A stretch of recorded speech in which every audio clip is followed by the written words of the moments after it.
அனைவருக்கும் வணக்கம். மிக நீண்ட இடைவெளிக்கு பிறகு கிட்டத்தட்ட 2-3 மாசமே கூட ஆயிருக்கும்னு நினைக்கிறேன். நம்முடைய நண்பர் மரியாதைக்குரிய கிஷோர் கே. சுவாமி அவர்கள் 1000 விஷயங்களில் முரண்பட்டாலும், அடித்துக் கொண்டாலும், அதையும் தாண்டிய ஒரு நட்பு, புரிதல் என்ற அடிப்படையில் ஒரே புள்ளியில் இணைபவர். அந்த அடிப்படையில் ஒரு ஸ்பெஷல் பர்சன் தான் எனக்கு. அவரை இன்னைக்கு நம்ம நேர்காணல்ல சந்திப்போம். அவர்கிட்ட நிறைய பேசுவோம். வணக்கம் திரு கிஷோர். வணக்கம். நம்ம எப்போ அடிச்சுக்கிட்டோம்? நம்மளா முந்தானேத்து நைட்டு கூட அடிச்சுக்கிட்டோம். நீங்க கனடாக்கு சப்போர்ட்டா ட்வீட் போடும்போது நான் கீழே வந்து சப்போர்ட்டா ட்வீட் ஏங்க போடுறேன். மன்னிப்புலாம் கேட்க முடியாதுங்க. சரி, கேட்காதீங்க. அவ்வளவுதாங்க. கேளுன்னு சொன்னீங்கன்னா சண்டைக்கு வருவாங்க. அவ்வளவுதான். அதாவது சரி விடுங்க. சண்டை போட்ட ஏரியா விட்டுருங்க. மன்னிப்பு கேட்கறது கேட்காதெல்லாம் விட்டுருங்க. நாம சொல்ல வர்றது என்னன்னா, இந்த கமலஹாசன்ங்கிற அந்த ஃபர்னிச்சருக்காக நம்ம இவ்வளோலாம் முட்டு கொடுக்க வேண்டிய அவசியம். கமலஹாசன்ற ஃபர்னிச்சர் ஏற்கனவே உடஞ்ச ஃபர்னிச்சர். ஏங்க அது உடஞ்சி இத்து போன ஃபர்னிச்சரா கூட வந்துட்டு போட்டு. எனக்கு கமலஹாசன் மேட்ரு இல்ல.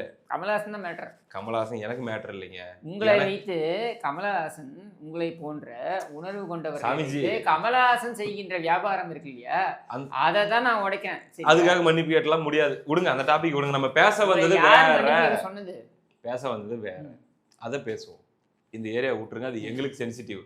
நீங்க புரோட்டா திராவிடம், அதுக்கப்புறம் வந்து கொத்து புரோட்டா திராவிடம்னு எதனா ஒன்று தூக்கிட்டு வருவீங்க. அந்த வரலாறுக்குள்ள நான் போக விரும்பல. விஷயத்துக்கு வந்துருவோம். ஒரு மாசமா கொஞ்சம் சமூக ஊடகங்கள்ல நான் ஆக்டிவா இல்லதான். அரசியல்லையுமே கூட பெருசா இன்வால்வ்டா இல்ல. காரணம் உண்மையிலேயே ரொம்ப சீரியஸான தனிப்பட்ட பிரச்சனைகள். அது வந்து வெளியே வரதுக்கு ஒரு டைம் ஆயிடுச்சு. ஓகே.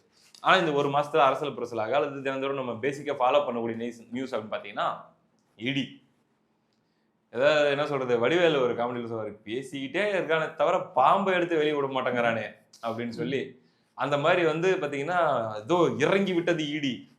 நீங்களே 10 வீடியோ போட்டிருப்பீங்கன்னு நினைக்கிறேன். சுற்றி வளைத்த ஈடி, ஸ்டாலின் குடும்பத்துக்கு செக், விரைவில் உதயநிதி கைது, அக்டோபரில் ஸ்டாலின் கைது, திமுகவின் அஸ்தமனம், குழி தோண்டி புதைக்க போறோம், புதைச்சிட்டு அதுக்கப்புறம் மண்ணை மூட போறோம், என்னென்னமோ போட்டு வீடியோலாம் போட்டீங்க.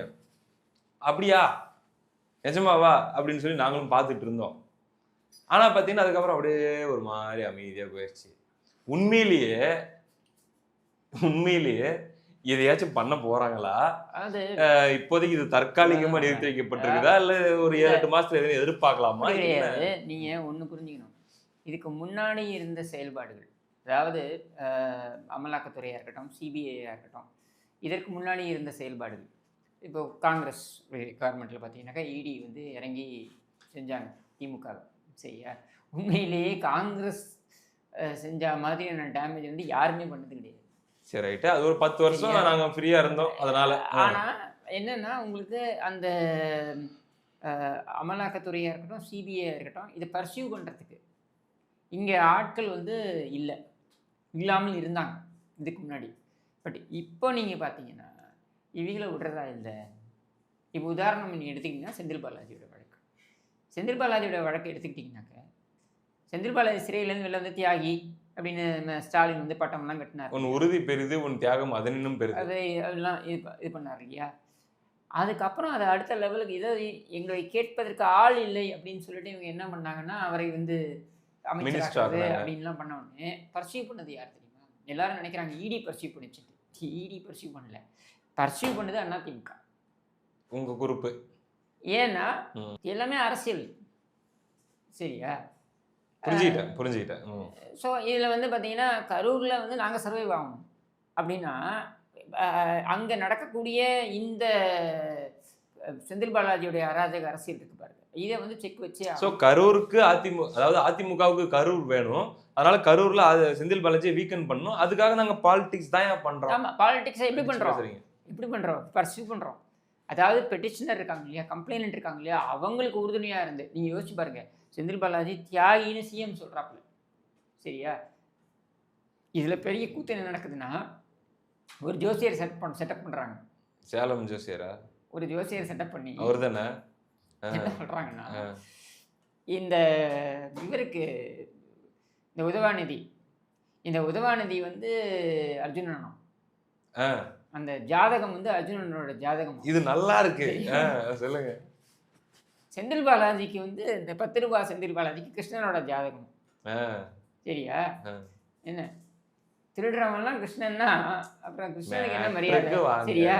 விஷயத்துக்கு வாங்க, தள்ளி போடாதீங்க. சரியா? அதனால அர்ஜுனனுக்கு பின்னாலே கிருஷ்ணர் இருந்தால் அர்ஜுனன் வெற்றி பெற்று கொண்டே இருப்பான் இப்படின்றத வந்து கிச்சன் கேபினெட்டுக்கு தெரிவிக்கப்பட்டு சரி அதுல இருந்து பாத்தீங்கன்னா ராஜபவன்ல எடுத்த போட்டோல நீங்க எடுத்து பாருங்களேன், பாவம் பிடிஆர்லாம் ஓரமா தள்ளி விட்டாங்க. அங்க அப்படியே உதவாநிதிக்கு பின்னால செந்தில் பாலாஜி எந்த ஃபங்க்ஷனா இருந்தாலும் பின்னாலேயே. இதுக்காகவே அவரை வந்து அமைச்சராக்கி பக்கத்துலேயே உட்கார வைக்கணும்ன்றது இவங்களுடைய திட்டம். சரி, அப்படி திட்டம் இருந்துச்சு.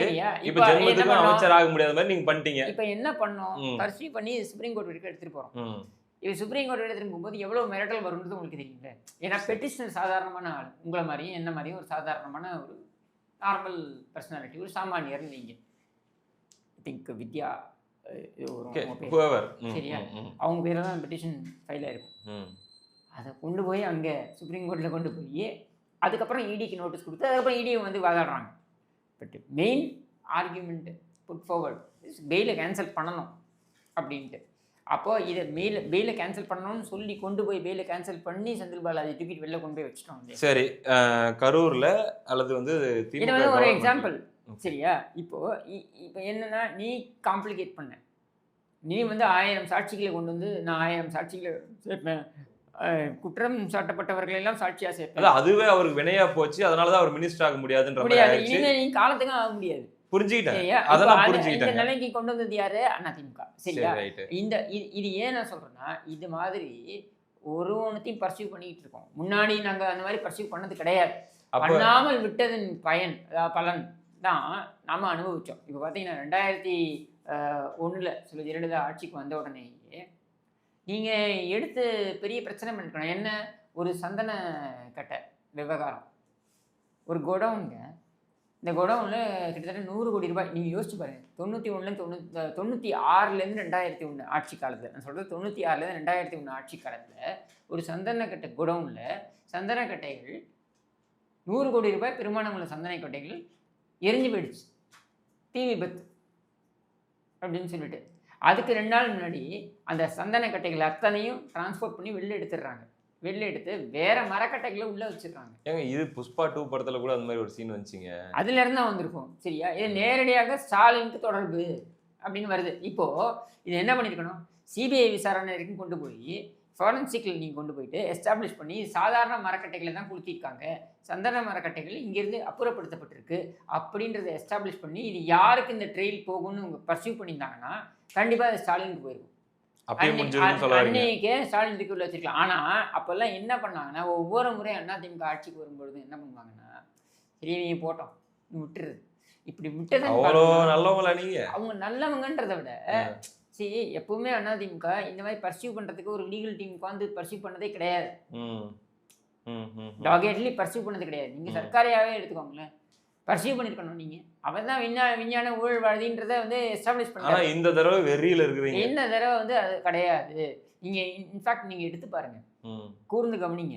நீங்க அரசியலை கூர்ந்து கவனிக்கக்கூடியவர் தான், உங்களுக்கு தெரியாது கிடையாது. 2021 அப்புறம் எடப்பாடி பழனிசாமி அவர்கள் எடுத்துட்டு இருக்கின்ற வழக்குகள், அது வந்து ஒற்றை தலைமை சார்ந்த வழக்காக இருக்கட்டும், இல்லை மற்ற விஷயங்கள் சார்ந்த வழக்காக இருக்கட்டும், அவர் மீது போடப்பட்ட வழக்குகளாக இருக்கட்டும், எல்லாத்துலேயுமே பார்த்தீங்கன்னா இஸ் வின்னிங். உண்மை சரியா, எல்லாத்துலேயுமே இஸ் வின்னிங். கொடநாடு யார், நம்ம ஸ்டாலின் பேசினார் சட்டமன்றத்தில், ஞாபகம் இருக்குல்ல? கொடநாடு என்னாச்சு, கொடநாடு என்னாச்சியோ, நீதான் ஏன் முதலமைச்சர், நீதான் ஏன் சொல்லணும் கொடநாடு என்னாச்சு, நம்ம கூட கேட்டோம்ல. அந்த கொடநாடு வழக்கையும் வாய்தா வாங்குறது யார் தெரியுமா? காவல்துறை. புரிஞ்சுக்கிட்டேன். அப்போ இங்கே என்னன்னா, இப்போ நீங்கள் இடியை பற்றி சொன்னீங்க இல்லையா, இவங்க பூச்சாண்டி காமிச்சிட்டு, நீங்கள் பூச்சாண்டி காமிச்சு தப்பிக்க முடியாது ராசா. ஒரு பொதுமக்கள் பாயிண்ட் ஆஃப் வியூல இருந்து பிரசன்ட்க்கு வரேன். பொதுமக்களுக்கு மாசத்துக்கு ஒரு தடவையாச்சும் இடி வந்துட்டாங்க, ரெய்டு நடக்குது, அது நடக்குது, அவர் வீட்டுல ரெய்டு, அவருக்கு லிங்க் தெரியுமா, அவரு காசெல்லாம் இவரு தான் ஹேண்டில் பண்றாரு தெரியுமா, இப்ப அவ்வளவுதான், இவரை பிடிச்சாங்களா, இவர்கிட்ட எல்லாத்தையும் கக்கிட்டாரு, அடுத்து அவரு தான் அரெஸ்ட், இப்படி வந்துட்டே இருக்கும். ஆனா ஒண்ணுமே நடக்காது. பப்ளிக் பாயிண்ட் ஆஃப் வியூ இப்பெல்லாம் இடி நியூஸ் வந்தா அட போயா அப்படின்ற அளவுல தான் மக்கள். அதுதான் சொல்றேன், இந்த மாதிரியான ஒரு எண்ண ஓட்டம் இருப்பதற்கு காரணமே என்னன்னா, உலகத்துக்கே தெரியும் இவனுக்கு திருடனுங்க. டிசப்பாயிண்ட் ஆகுது இல்ல, அப்படி எது நடக்கல. எல்லாருக்குமே தெரியுது இவனுக்கு திருடனுங்கன்னு. ஓகே, இவங்க வந்து அப்பட்டமா திருடுறாங்கன்றது உலகத்துக்கே தெரியுது சரியா. அதை வந்து பட்டவர்த்தமா வெளியில வந்து அவங்க தைரியமா வெளிப்படுத்துறாங்க. ஆமாண்டா நாங்க திருடுவோம். சரிங்க. நாங்க இப்படிதான் நாங்க என்னன்னா ஒரே ஒரு விஷயத்தை சொல்லி எஸ்கேப் ஆயிடுவோம். என்னன்னா பாஜக உள்ள வந்துரும் அப்படின்னு சொல்லி நாங்க எதை செய்தாலும் யாரும் எங்களை கேள்வி கேட்க முடியாது இப்படின்றத வெளிப்படையா பண்றோம். நீங்க யோசிச்சு பாருங்க பிரியகுமார். அதாவது இது ஏதோ ஒரு குற்றச்சாட்டை வைத்து அந்த குற்றச்சாட்டுல வந்து சந்தேகம் இருக்கலாம், இல்லாமலும் போகலாம் அப்படின்றதெல்லாம் இல்ல. வெளிப்படையா நீங்க இன்னைக்கு ஒரு ஒயின் ஷாப்புக்குள்ள போனீங்கன்னா பிரதர் 10 ரூபாய் மேல விக்கிறாங்க. இந்த நம்ம இத பேசி மக்களுக்கு வந்து இங்க நடக்கிறது முறைகேடுதான் புரிய வைக்க வேண்டிய தேவையே இல்ல. அவங்களுக்கு தெரியும்.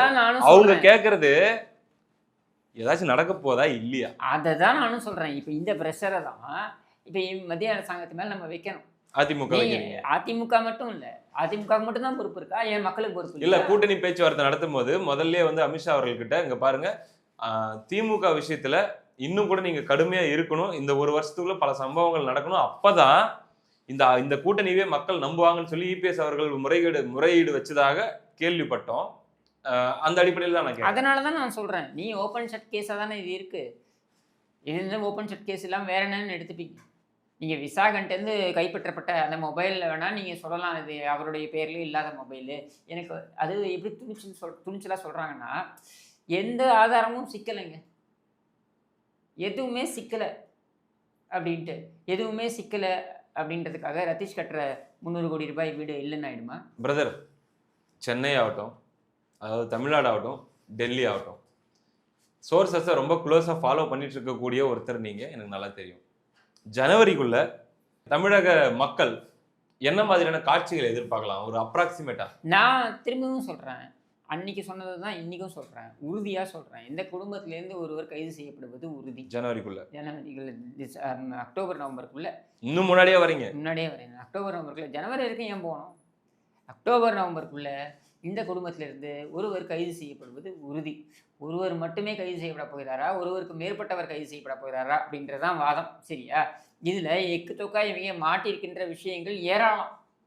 இது ஒண்ணும் கிடையாது. விசாரிச்சுதான் நீங்க சொல்றீங்க. ஏமா நீ டாஸ்மாக்ன்றது ஒண்ணு இது வந்து ஊருக்கே அது கைப்பொண்ணுக்கு எதுக்குங்க கண்ணாடி தேவையில்லை.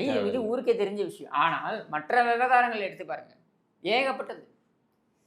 இது எல்லாத்துலேருந்தும் சமாளிப்பதற்காக வெக்கமே இல்லாம டெல்லியில போய் அங்க நின்றுட்டு நீ கடந்த டெல்லியில போய் நின்னதுனால தான் இப்ப எல்லாரும் ரைட்டரா முடிஞ்சு டீலிங் முடிஞ்சு அப்போ இது நடக்காது விடு அப்போ அப்படிங்கிற மனநிலைக்குள்ள வராங்க. அப்ப என்னுடைய கேள்வி என்ன தெரியுமா, இவ்வளவு அயோக்கியத்தனத்தையும் செய்து விட்டு கண்ணுக்கு எதிரே நீங்களே ஒத்துக்கிறீங்க, கைப்பொண்ணுக்கு கண்ணாடி தேவையில்லை, இது ஓப்பனா நடக்குதுன்றது நம்ம எல்லாருக்குமே தெரியுது, உங்களுக்கு தெரியுது, எனக்கு தெரியுது, உங்களை மாதிரி என்னை போன்ற சாமானியனுக்கும் தெரியுது. அப்படின்னும் பொழுது இது எல்லாமே செய்யக்கூடிய இவர்களுக்கு ஏன் துணை இருக்க வேண்டும்? இந்த மக்கள் துணை நிற்பாங்க நிக்கலங்கிறத தாண்டிங்க ஓட் பேங்க் பாலிடிக்ஸ்னு வரும்போது கம்ப்ளீட்லி அது வேற ஒரு ஏன் வேறையாகணும்.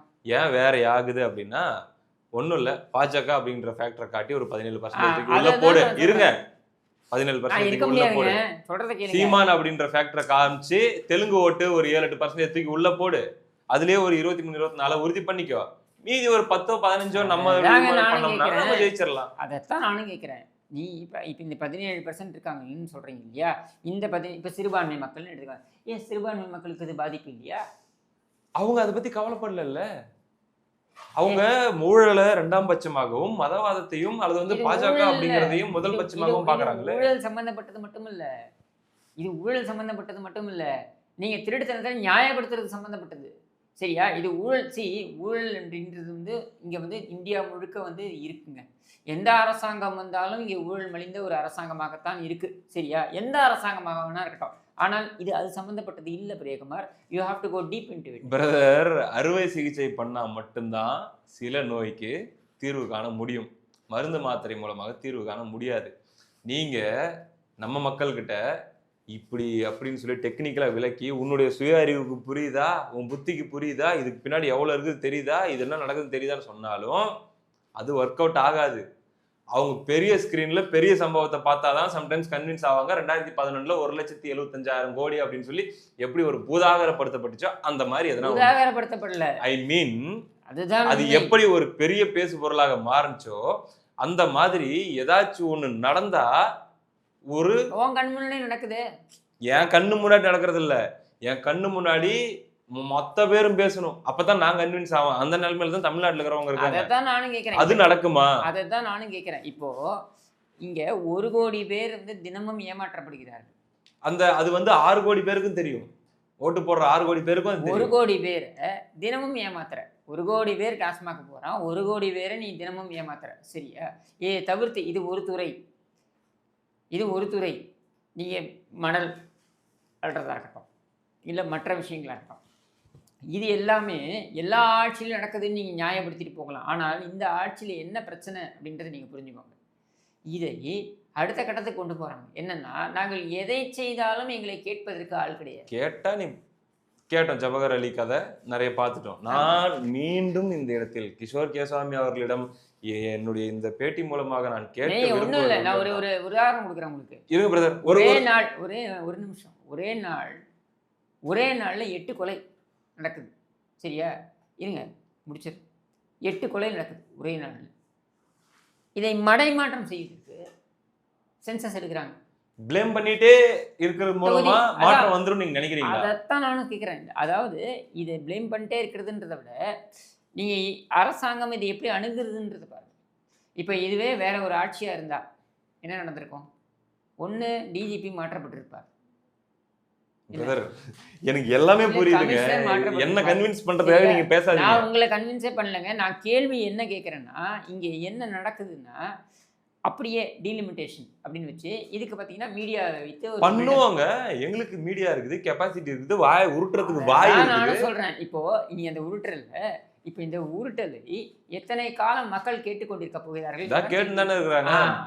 அதுதான் இப்போ இந்த மக்கள் கேட்டுட்டு இருக்காங்க இல்லையா? இவங்கள்ட்ட நம்ம கேட்கக்கூடியது என்னன்னா, இதுக்கு முன்னாடி இருந்த குற்றச்சாட்டுகள், இதுக்கு முன்னாடி இந்த ஆட்சியாளர்கள் மீதான குற்றச்சாட்டுகள் என்னென்னா, அவங்க வந்து ஊழல் செய்கிறாங்க, கான்ட்ராக்ட் லெவலில் அடிச்சிட்டாங்க அப்படின்னு சொல்லிட்டு இங்கே அவன் கண்ணு முன்னாடி ஓப்பனாகவே அவன் பண்ணுறான். எல்லாம் பண்ணுறாங்க. ஆனால் ஒரு சுனாமி தேவை. இந்த ஒரு அடுத்த 6 மாதங்களுக்குள் அல்லது 8 மாதங்களுக்குள் ஒரு பெரிய சுனாமி ஒன்று, ஒரு அலை ஒன்று வரணும். அது வந்து பாஜகவுடைய பழிவாங்க நடவடிக்கையாக இருந்தாலுமே கூட, அதான் தப்பு பண்ணாங்க, அதுக்காக அவங்க பழி வாங்குறாங்க, அதை யூஸ் பண்ணி பழி வாங்குறாங்கன்னு எடுத்துக்கிட்டாலுமே கூட அரசியலாவே எடுத்துக்கோங்க. சிம்பிளா முடிச்சிடுறேன். திமுகவும் பாஜகவும் அண்டர்ஸ்டாண்டிங்குள்ள போயிட்டாங்க. இதுக்கு மேல வந்து சும்மா அங்க இங்கன்னு 2-3 பட்டாசு நமுத்து போன பட்டாசு மாதிரி வெடிக்குமே தவிர பெருசாலாம் ஒன்றும் நடக்காது. இது இப்படியே போய் அப்படியே முடியும். நீ வேணா பாரு, 24 தேர்தலுக்கு முன்னாடி இப்படித்தான் உருட்டினாங்க, இப்பயும் அப்படித்தான் நடக்கும் அப்படின்னு ஒண்ணு இருக்குது. இன்னொரு கேள்வி இருக்கு, இதை நாம் எப்படி எடுத்துக்கொள்வது? அதுல இன்னொரு கேள்வியும் இருக்குல்ல. நீங்க பாஜக வந்து நடவடிக்கை எடுக்கிறது அப்படின்றத விட இடி நடவடிக்கை எடுக்குது. இடி நடவடிக்கை எடுக்கும் பொழுது நீதிமன்றங்களில் வந்து நீங்கள் வந்து ரிலீஃப் வாங்குறீங்க. சரியா? இப்போ நீதிமன்றங்களில் என்ன பண்ணுறாங்க, அந்த ஒரு ஜட்ஜு வந்து ஒரு 2 நாள் அவர் ரிட்டையர் ஆகிறதுக்கு 2 நாள் இருக்குது, அவர் வேறு ஒரு இதில் பிஸியாக இருக்கும்போது இவங்க வேறு ஒரு பெஞ்சில் போட்டு ஆர்டர் வாங்கிடுறீங்க. சரியா? இந்த மாதிரி நீங்கள் ஆர்டர் வாங்கும்பொழுது அது ஒரு செட்பேக் ஆகுது. அப்போது இதுக்கும் பாஜகவை குறை சொல்ல முடியுமான்னா சொல்ல முடியாது. சரியா? அப்போ இந்த இடத்துல நீதிமன்றங்களும் இதற்கு துணை போகின்றன. ஏன்னா நம்ம நாடு ஜனநாயக நாடு தானேங்க. இது எல்லா வகையுமே எல்லாருமே பயன்படுத்தி தானே செய்வாங்க. தூக்கு தண்டனை கைது கூட நைட் 12 மணி வரைக்கும் போராட தானே செய்வாங்க. அதுதாங்க நான் சொல்றேன். அப்ப நீதிமன்றமும் இதுல துணை போகுதுல்ல. அப்ப ஹெல்ப்லெஸ் தான் இல்லையா? So you cannot just say BJP alone அப்படி நீங்க சொல்ல முடியாது. அப்போ the responsibility is with everybody. ஓட்டு போடுறவன். ஸோ மக்கள்கிட்ட சொல்றீங்க. எல்லாரும் மக்களுக்கும் ரெஸ்பான்சிபிலிட்டி இருக்கு, நீதித்துறை ரெஸ்பான்சிபிலிட்டி இருக்கு. சரியா? இடி போன்ற துறைகளுக்கு ரெஸ்பான்சிபிலிட்டி இருக்குது, அரசாங்கத்தை நடத்துபவருக்கும் ரெஸ்பான்சிபிலிட்டி இருக்குது. இது எல்லாத்தையும் சேர்த்து தான் நம்ம வந்து பேச முடியும். அப்போ இது எல்லாத்தையும் சேர்த்து பார்க்கும்பொழுது இவர்கள் எல்லாருடைய கண்ணிலையும் மண்ணை தூவி வந்திருக்கிறார்கள். இப்போ இல்லை, ஸ்மார்ட் தானே. அதுதான் சொல்கிறேன், இது ஸ்மார்ட் இல்லைங்க. This is not something to feel proud about. Unfortunate that we feel proud about this. நானோ நீங்களோ பெரும்பட போகிறதில்ல, அவங்க பெருமை தானே பட போகிறாங்க. இவ்வளவும் பண்ணியும் வந்தோம் பாடுறா அப்படின்ட்டு அவங்க தானே பெருமை. அதைத்தான் கேட்குறேன். அப்போ இதுக்கு பார்வையாளர்களாக இருக்கக்கூடிய மக்கள்கிட்ட தான் இது போகணும். மக்கள் சபையில் தான் இதை முன்வைக்கிறீங்க. அது அவங்க தான் முடிவு பண்ணணும். நீதிமன்றங்களோ அல்லது வந்து துறைகளோ, அரசுடைய துறைகளோ, ஏஜென்சிஸோ, எல்லாம் வந்து லிமிடேஷன்ஸ் இருக்குங்க. ஒரு கப்பல் சிப்பில் நீ வந்து 1 கோடி ரூபாய்க்கு கூப்பிட்டு ஒரு ஹையரிங்க்கு 1 கோடி ரூபாய்க்கு நீ கூப்பிட்டு உங்கள்கிட்ட பணம் இருக்குது, நீ தூக்கி போட்டால் என்ன வேணாலும் பண்ணலாம். ஆப்வியஸ்லி. சரியா? 1 கோடி ரூபாய் தூக்கி போட போகிற, நீ வந்து ஆர்கியூ பண்ண போகிறாரு, இதை மாதிரி நீ சொல்லிட்டு போகலாம். ஆனால் மக்கள் மன்றம் இருக்கு இல்லையா, நீ 1 கோடி ரூபாய் கொடுத்தாலும் என் உணர்வை நீ விலைக்கு வாங்க முடியாதுன்னு மக்கள் முடிவு பண்ணிட்டாங்கன்னா ஒத்துக்கிட்டேன். அது வேற விஷயம். சரி, ரைட்டு.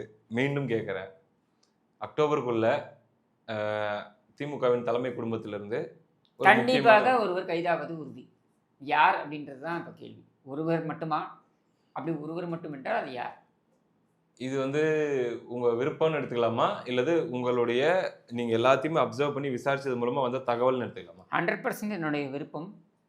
என்னுடைய விருப்பத்திற்கு ஏற்ப நகர்வுகளும் போயிட்டு இருக்கு. நகர்வுகளும் இருக்கு அப்படின்றது தான். சூரியன் 26இல் அஸ்தமனம் ஆகுமா? ஆகணும்.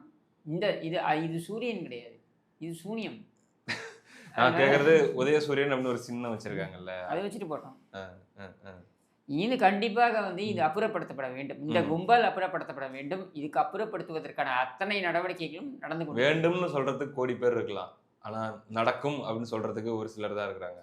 அந்த ஒரு சிலர்ல நீங்க ஒருத்தரா இருக்கீங்களா, இல்ல உங்க விருப்பத்தை நான் சொல்ற வெறும் அளவுல ஆர்வம்லாம் இருக்கீங்களா? சொல்லலைங்க. நான் சொல்றேன் நடத்தி காட்ட வேண்டும். இது வேண்டும் ஒருவருடைய என்றதை விட பொறுப்பு நடத்தி நீங்க காட்ட வேண்டும்.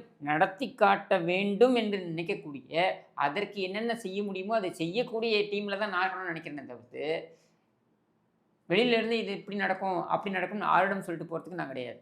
ஐ will be part of the team which ensures that இந்த குடும்பம் அப்புறப்படுத்தப்பட வேண்டும். எங்கிருந்து? அரசியலிருந்து அப்புறப்படுத்தப்பட வேண்டும். அதுவும் முதல்ல அரசியலிருந்து அப்புறப்படுத்துறது கூட அடுத்தது.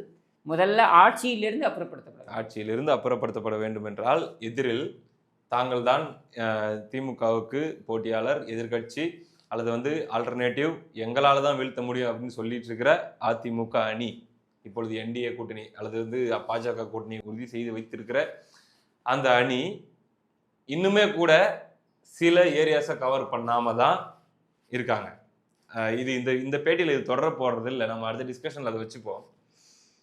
எனக்கு தெரிஞ்சு தென் மாவட்டங்களில் சிலதை கவர் பண்ணியிருக்காங்க, கொங்கு கொஞ்சம் கவர் பண்ணியிருக்காங்க, சென்னை ஒரு சில தொகுதிகளை கவர் பண்ணியிருக்காங்க. மீதி எல்லாமே அப்படியே இன்னுமே கேம்பிள் தான் இருக்கு.